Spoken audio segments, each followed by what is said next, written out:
Welcome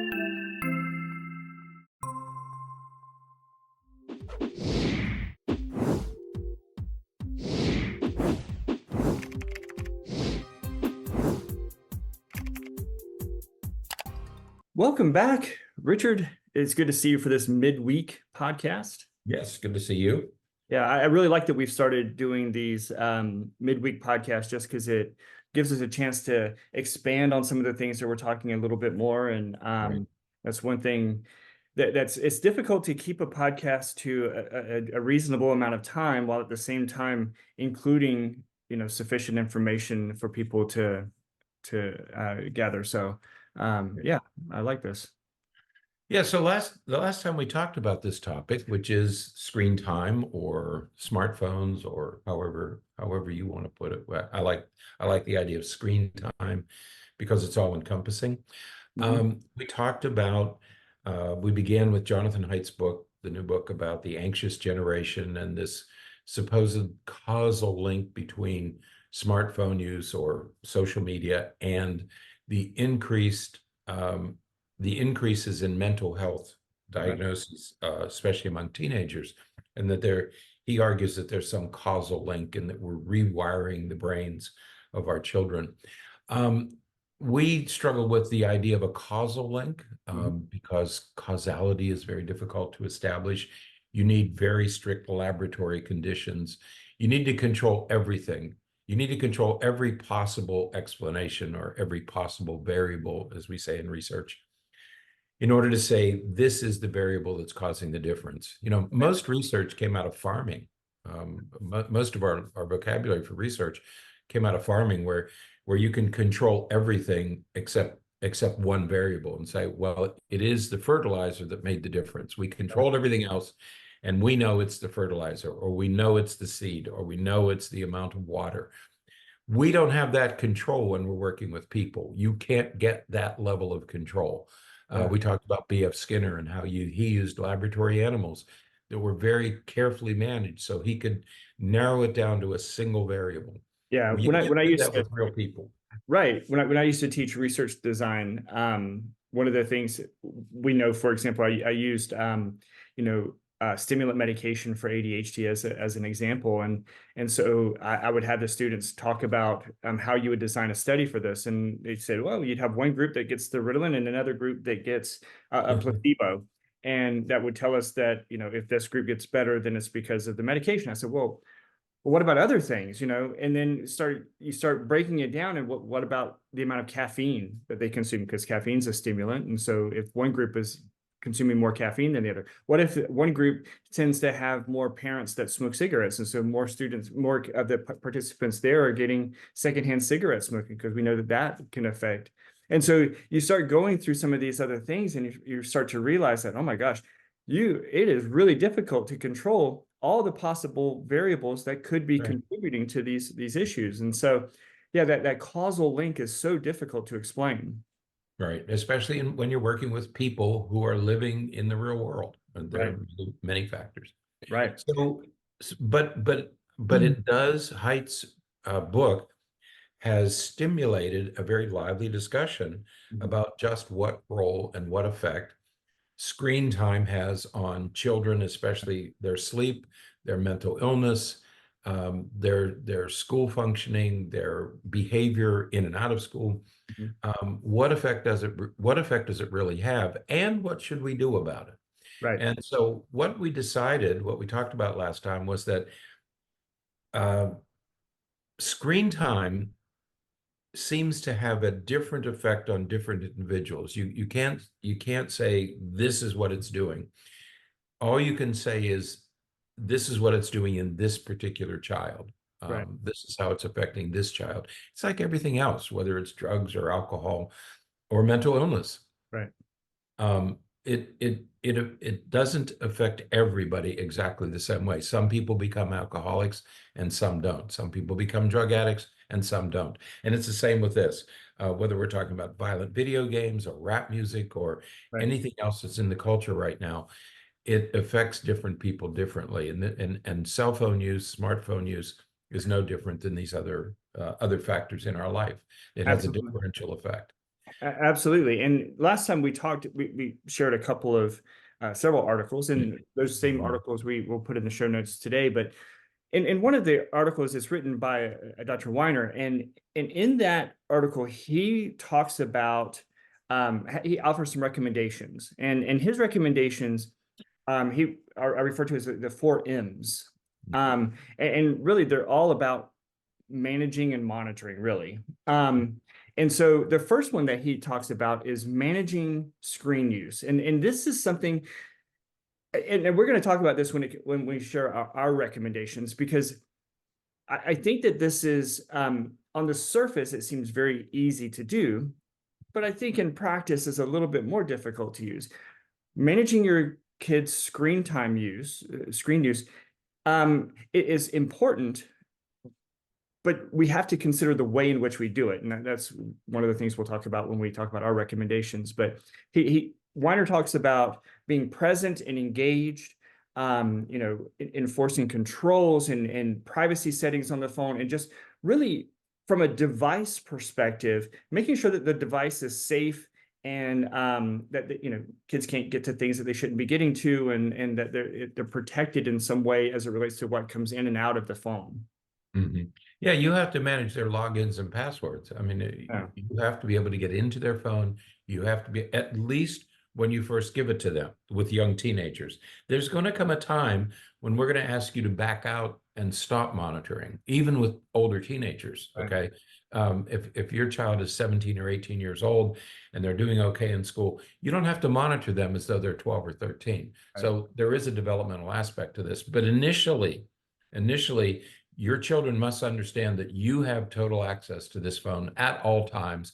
It's not their phone, it's your phone that you're letting them use. And that's an important distinction. So you have to be present, you have to be engaged. You can't simply hand it over to them and say, have a good time.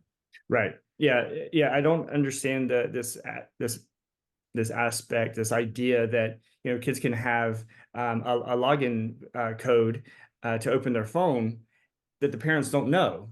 It's no, you're 12 years old. I have access to what you're doing, and I'm not talking about this is the same thing with grades. I think that doesn't mean, parents, that you should be going in and like scanning their phone and like scouring for anything possible on their phone every day or twice a day or anything like that. Not talking about that. The best way to do it really is sort of random checks. Random, right? Mhm. Periodically, hey, I just want to check out your phone, make sure everything is going okay. Um, but do it randomly. If you do it every day, believe us when we say, please believe us when we say, your kid's going to be a step ahead of you. As soon as they realize that you're checking every day, it is so easy to download an app and then Use it. dump an app, and they just pick up the app and drop the app throughout the day, so that you're not going to see it on there. You're not going to catch them using it because they're getting rid of it as soon as right after they finish using it for the time. So just be smarter about it and do it randomly, periodically checking just to see what's going on. Yeah, you would, if your child, every once in a while we go into our kids' bedrooms and look around, we snoop around, especially young kids, okay, young teenagers. And you're looking for vapes and you're looking for weed and you're looking for evidence of them doing things. Well, if you look around in their bedroom, you look around in their cell phone. It's the Right. same, think of it that way. Or their car, you look through their car, you look through the glove compartment. What's going on? What's my kid doing? Right. Um, And we're not necessarily talking about being sneaky about any of that either. no, You can let no. them know, hey, I'm doing a check. I just want to see Your what's children should know that right. you are looking and you're aware, and not that you're snooping, not that you mistrust them, but just that these are public places, and I'm going to look once in a while. Mm-hmm. It just put them on notice that, yeah, every once in a while I'm going to take a look and see what you're doing, and it's okay. I'm not being mean, not being I'm not, I don't. It's not that I don't trust you. It's just that this is how we're going to operate. Right. The second M that Weiner recommends is talking about meaningful screen use. And again, I think that this is really important, that we do spend some time with our kids, emphasizing good, appropriate, Oh, right. meaningful use of our phones, because our phones, like you said a minute ago, they're powerful tools that can be Mhm. very beneficial, that can be very helpful, very Right. useful for us. Um, Mhm. but we don't do a very good job, generally speaking, we don't do a very good job of teaching our kids how to appropriately use their phones. We sort Right. of expect that they know. And maybe that's a side note just to throw in here real quick. We think of kids as being very technologically savvy. We tend to think that they really know technology. They know what's, no, they don't. They know how to use their apps. They know how to use their systems, but they are not technologically savvy. They don't know how to um, do things unless it's directly related to their apps and their interests. Um, Mhm. they're not going to go in and create a spreadsheet. They're not going to go in and do any of these other things. They're going to know how to hide things. They're going to know how to That's they're going to know how to download things. But right. but and there are a subset of kids who are very technologically savvy, but most are not. No, that, Teacher, and a they good example is most of us use Microsoft Word or some variation of a word processing program, but we only use the parts of that program that are relevant to us. right, Okay. I don't use Microsoft Word. I use pieces of Microsoft Word. And that's the way kids approach this right, too. They use what they want. right. They're not using everything that's out there. They're only getting very good at the things that they want. But you remember that guy we used to work with who he had like macros in every one of his word programs, Right. where he could type in a couple letters and this like whole thing would pop up. And it's like, that's really cool.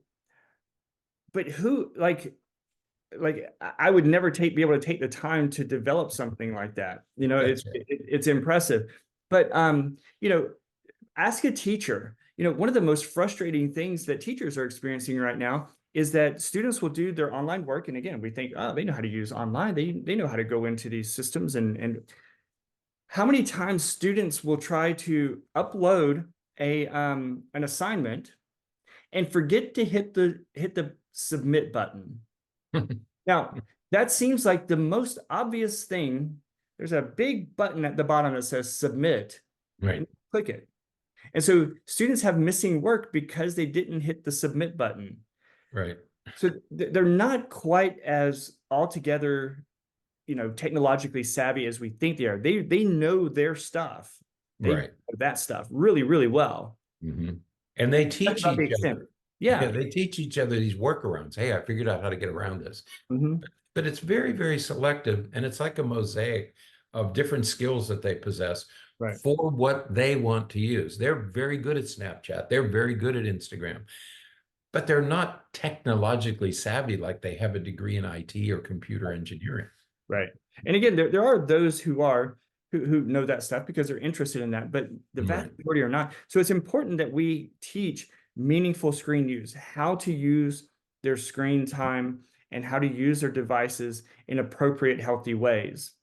And Now, the oh, other go ahead. thing I would say that if your child is really technologically savvy and he's 13 or 14 or 15 years old, he's spending too much time on the computer. He shouldn't have that level of skill. And if he Or, does, he's spending too much time on it. or he needs to be in a program where he's emphasizing and focusing in that as a potential career, Right. future in a Yeah, career. as a If he's college student. interested in coding and things Right. like that, absolutely you should foster that by getting him into a program or getting him some extra classes or something like that.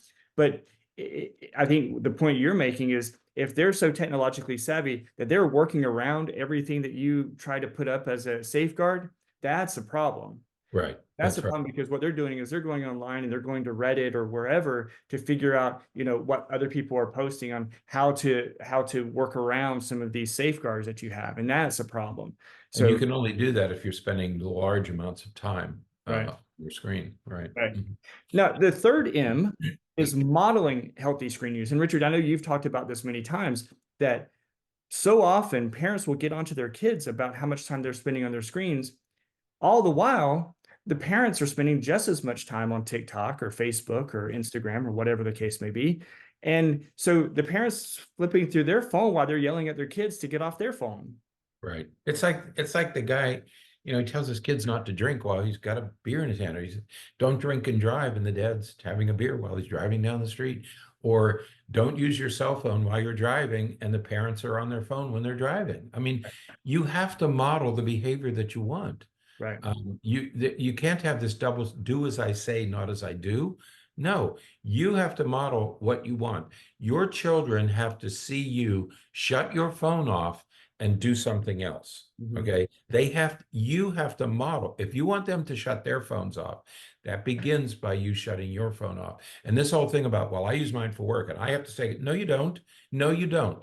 You can shut your phone off. Everybody can shut phones off for some, maybe it's during the dinner hour, maybe it's during bedtime, maybe it's getting up in the morning. They have to see you turn them off. You must model what you want them to do. So And I like Weiner's 4 M's, manage and monitor. I think those two things really go together, manage and yeah. monitor. Okay. Meaningful screen time use it for education, use it for, kids don't like to communicate with relatives. Do it on your cell phone, teach kids how to use their cell phone. And then, but most of all, model what you want your children to do. Right. I have many parents come in and say, well, dad comes home and he's on his computer or he's on his cell phone or he's watching TV. Well, that's what your kids are going to do. They're going to Right. do what they see you doing. So model the behavior that you want. Right. And while you're modeling healthy screen use, you want to monitor the unhealthy screen use. And that's where you're looking Right. at, you know, in the very least, again, this is modeling healthy screen use while also monitoring unhealthy screen use. When you're talking to your kids, don't be on your phone while you're talking to your kids, because you don't want your kid on his phone while he's talking to you. So if your child comes up and talks to you, put your phone down, look at them and talk with them, and then expect the same thing from them. That's perfectly acceptable. But if you're on your phone while you're talking to them and you're saying, yeah, go ahead and just go ahead and do that. And then your kid does the same thing, talks to you while looking at why would you, how can you get mad at that? Like, how can you reprimand them for doing exactly what you're doing? Where's the magic here? I mean, I watch it all the time. Yeah. That's what we're seeing. So parents, be mindful of how you're using your devices, because that's what you're teaching. Your kids are going to do what they see, not what they hear. Absolutely.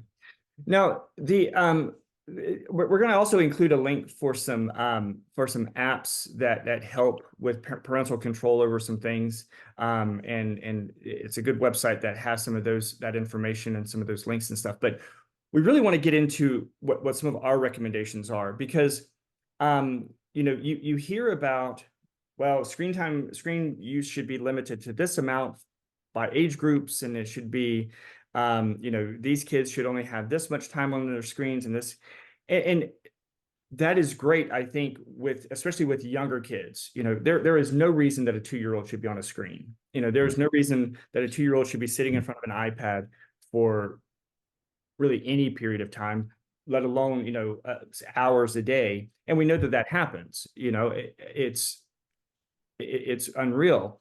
But we have to think about some of those individual differences when we're thinking about how we're going to manage our kids' screen time and what access they have to things. And those individual differences we think are very important, because there are age effects, there's the temperament of your child, there's all kinds of things we should be thinking about. Right. That's right. When we talked in last week's earlier podcast, we talked about when we hand children these devices, it's when they're young teenagers. And that's the most vulnerable time of the adolescent. The most difficult adolescent years are the ones we spend in middle school. And that's typically when we hand kids their cell phone. It's either in late elementary or early middle school. Right. That's the most vulnerable time for kids. So that's when you have to be very, very mindful. As kids get older and they learn how to use these phones, you don't have to manage and monitor as much as you did when they were, you don't monitor an 18-year-old like you monitor a 13-year-old. If Right. you do, you're either overdoing it with the 18-year-old or you're underperforming with the 13-year-old. And so you have to treat different ages differently. The training period during middle school is very different than what you would do with a high school or a college student. Right. You talk about temperament effects.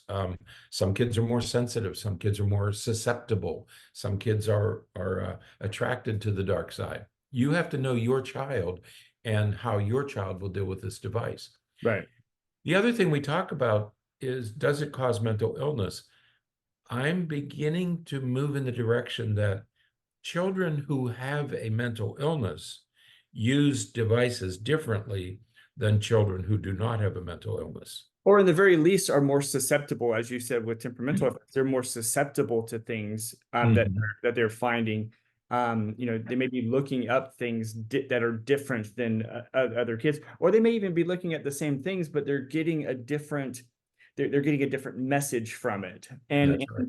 And I think that that's really important. I don't think that we talk again, we talked about it like as it relates to school violence and things like that. Just because you play violent video games doesn't mean that you're going to be violent. The vast majority of people who play violent video games do not engage in any violent behavior. But Exactly. Mhm. people who are prone towards violence do play violent Right. video games as well. That's And right. those people may be more susceptible to the effects or the exposure of that violence. And so whether it's pre-existing or a family history of mental illness, that could be an influential factor. We talked about ACEs, the adverse childhood experiences that could potentially, or in a history of trauma, that could be a potential factor that mediates or mitigates the way the effect of some of this exposure. But there's lots of things to think about with that. And the bottom line is you just have to know your kid, Right. right? That's right. You have to know who your kid is, not who you want your kid to be or who you think your kid is, but who your kid really is, and make decisions from that. And again, the recommendations we're going to talk about just a second are going to help you with that, because you're going to monitor some things and you're going to be observing some things that will outline that.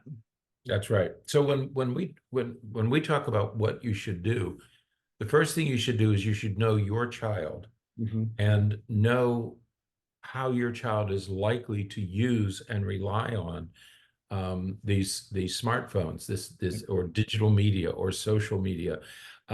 How is your child going to deal with screen time? How is your child dealing with screen time? Right. Is your kid walking around in front of you on her cell phone, or is she hiding in her bedroom on her cell phone? Okay, so you have to be aware of your child and how your child is likely to use and misuse smartphone. All right. So first of all, um, understand that it has a different effect on different children. Kids are going to use these things differently, and you have to know how your child is using it, how each of your children is using a device. All right. So individual differences. Second, there are some general recommendations that we would make for everybody, despite individual differences. Okay. For example, one of the best ways to deal with this is if you think of a smartphone as a tool Right. or as a car, an electric, say an electric saw, okay? You wouldn't hand a young child an electric saw and tell him to go outside and play. You wouldn't take a 16-year-old who just passed her driver's test and say, here, sweetheart, take the car, go ahead and go to Daytona Beach for the weekend. And we don't do that. We introduce them to it gradually. We provide supervision. You don't put a 4-year-old on a bicycle and push them down a hill. We have training wheels, and we have a systematic training program so that children learn how to use it before they use it independently. It's the same with this. Think of that smartphone as a tool, and how would you teach your child how to use a dangerous tool? Right. And as Weiner said, modeling the appropriate use and modeling appropriate behavior. But so when we talk about our recommendations, they're actually relatively simple and Right. straightforward, we think. The first is, I think we have to back off of this idea of, especially as kids get older, when you're talking about the early teenage years, let's just face it, parents, it's extremely difficult to say you only get an hour a day. or you only get X amount of minutes a day. Mhm. I do wish that the world worked that way, but if your kid takes their phone or their device outside of the house, they take it to school or they take it to camp or whatever, they're going to use it more than that amount of time. And what will happen is you can set screen time limits and all that kind of stuff, which is appropriate. That's fine. But if you notice, almost every day they're going to say they need more time. And Right. then they're going to say, and what are they going to need more time for? Well, they're going to need more time for doing something for school. Well, I can't look that up because I don't have enough screen time I don't have any more screen time to be able to look Right. up this thing I need for this project that I have to do. Okay, so what are you going to do? You're going to give them more time. Right.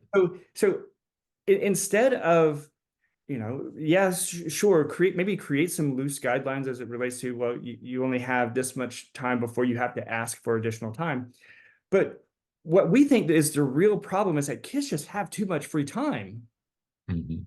That's right. My goodness, there are kids, most kids, many kids just have no other obligations. And we talked about this in a podcast a few months ago. Their only obligation is school. So if they don't have homework or if they finish their homework, they have no other task, they have no other job, they have no other responsibilities. What else are they going to do? Yeah. What They're do you going to want play them to games. do? Right. Yeah. So they don't have enough, they have too much free time and not enough productive time. That's right. When you talk about during the school year, it's really much easier. If kids don't have, I shudder when I hear parents say, "Well, her only job is to go to school. Her only job is to go to school and get good grades." Whoa! Yeah, Do not do that to your children. Your children must feel the weight of all sorts of responsibilities, because if all they have to do is go to school, they're going to hold you to that. And right, they're going to fight you on everything else. Like, why should I clean my room? I have homework to do. Why should I do the dishes? Why should I help cook? Why should I do anything else? If my only job is to go to school, right, okay, Mom, that's a fair deal. I'll take that deal any day. right. No, kids should have so much to do that they don't have 5 or 6 hours a day during the school year. They Right. don't have 5 or 6 hours a day to be on their phones because they're doing other things. All Right. right. So it's not that you control the phone time, it's that you have to figure out how to keep your children productively engaged in life, in the home, outside the home, doing activities, playing outside. You have to set up so that they're busy doing other things so they don't have 5 or 6 or 7 or 8 hours a day for screen time. All right. Absolutely. That's your job as a parent. Yeah. They need more Um, obligations and responsibilities. during the summer, it's a little more difficult because kids aren't in school for 7 or 8 hours a day. That's why I'm not a big advocate of homeschooling or online schooling. If kids can get all their work done in 2 or 3 hours, then they have 20 hours to do whatever they want to do with it. Right. Okay. And it's hard to absorb those 20 hours. All right. Absolutely. So, first of all, you have to set up a system. What I tell parents, your child should be in the kitchen during meal prep. They should be helping with the preparation. They should be eating with their family, and they should be helping with cleanup. That should take an hour to 2 hours. If your child isn't doing that, she's going to be on her phone. He's going to be playing video games. She's going to be on her phone. So you have to structure their life so that they're engaged in productive activities. Absolutely. And so when you're thinking about, especially maybe summertime, but this is the same during the school year, kids should have some responsibility, something that they have to do every day. Right. Whether Mhm. that's straightening up their room, whether that's, cleaning some area of the house, helping to clean some area of the house, whether that's, they should be reading. Let's not even talk about the slide that we see in academics where kids that don't engage in any academic activities Mhm. over the summer, they lose skills. They lose up to, can lose up to 2 years of reading skills if they don't read over the next 2 months. Right. So every day there's things that they should be doing, and those things that they should be doing should take up a few hours of their day. That's Um, right. yeah, What I would recommend is when children wake up, the first thing they do is make your bed. You know, that great commencement speech at the University of Texas, where the head of the Navy SEALs said, "Begin your day by making your bed. You make your bed, you clean your room, you take care of all that. then you come and you have breakfast, and you fill up their day with productive activities. You're building lifelong habits. If your children get up and they stay in bed for 2 hours on their phone, if that's the beginning of their day, You set up that's not because of the smartphone. That's because they don't have a schedule that you're holding them to. That's your responsibility as a parent. right, You have to structure their day for them. It's okay for them to be on their phone after they've taken care of their responsibilities. right. Clean your room, make your bed, have breakfast, then we'll turn on the internet again. We'll turn on your cell phones. You can do it because you've done everything else we've asked you to do. Right. Yeah, I think we should limit it to a few rules. One is you can't be on a device or on a screen until you've met your obligations for the day. The daily obligations, they're done, then you can have access. Now, you have access. That's it. Now, the second rule is when you're on your device or when you're in front of a screen, if I come in and ask you to do something, my expectation is that you're going to stop what you're doing and you're going to do as I asked you to do what I asked you to do. Now, as soon as you accomplish that task, you can go back to your game, your screen. I don't care. That's fine by me. But Right. I don't want to argue. I don't want if you're playing for 2 hours and it just so happens that I come and ask you to do something and now you're in the middle of something that you can't stop for 15, for another 30 minutes. No, I don't want to play that game. If I ask you to do something, I need you to stop and then you can come back to it. Right. If that means you lose something, I'm really sorry, but I want you to do that. The third thing is, I'm going to talk to you with a certain level of, kindness, with a certain level of appropriateness as it, I expect the same thing from you. If I ask you something, don't bark back at me. Don't yell at me. Don't talk to me as though, I'm a friend or I'm some Yahoo on the road or something. Talk to me in the same way that I'm talking to you in a kind, appropriate way. Mhm. If you do those three things, if you meet your obligations for the day, if you're in front of a screen and you stop when I ask you to do something, and if you're talking to me nicely, I don't care how much time you spend on your screen because you're accomplishing the task and the responsibilities that I'm asking you to accomplish and complete.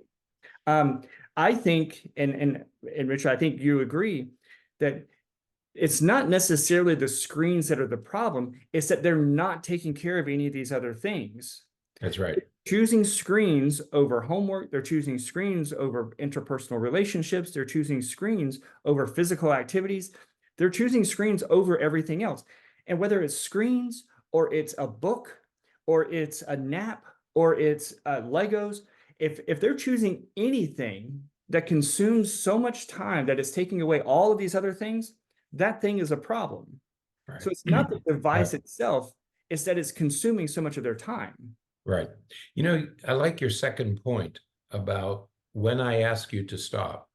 That should be one of the conditions, because many parents will ask, the child's in the middle of something, they make a request, sweetheart, can you come and help me move this piece of furniture? They say, well, just let me finish this game. Just let me finish this game. And the parent says, okay. What you've done is you've made the game more important than your request. Right. Okay. Right. You, parent, are saying, yes, sweetheart, that game is more important than my request. Well, you don't want to send that message. Well, and I think the other thing that it says is that they're always going to be in the middle of a campaign. Right. If you kids, be realistic. If any kids are listening to this, be realistic. How many times do your parents interrupt you or ask you to do something and you're not in the middle of a campaign, or you didn't just start something, or you're almost done with it? Right. Every time. So, right. And then again, be honest. How many times do you say, your parents will say, okay, as soon as you finish that, then come help me. And without even thinking about it, you start the next one. Right. That's right. Right. So let's not even play the game. Just ask you, just stop. I don't want to fight about it. I don't want to argue about it. Just stop the game and come help me.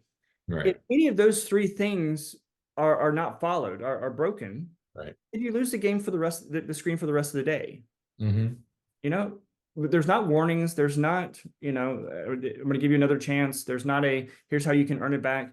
No, you're just going to lose that screen, that particular screen for the rest of the day. Now, if you go to a different screen, because kids have many screens, if you go to a different screen and you do the same thing again, then you lose that screen for the rest of the day. You can get it back the next day. You can start anew every day. But the point is that we're not playing the battle of, can I just have 5 more minutes? Can I just have this? Can I just have a little bit more time?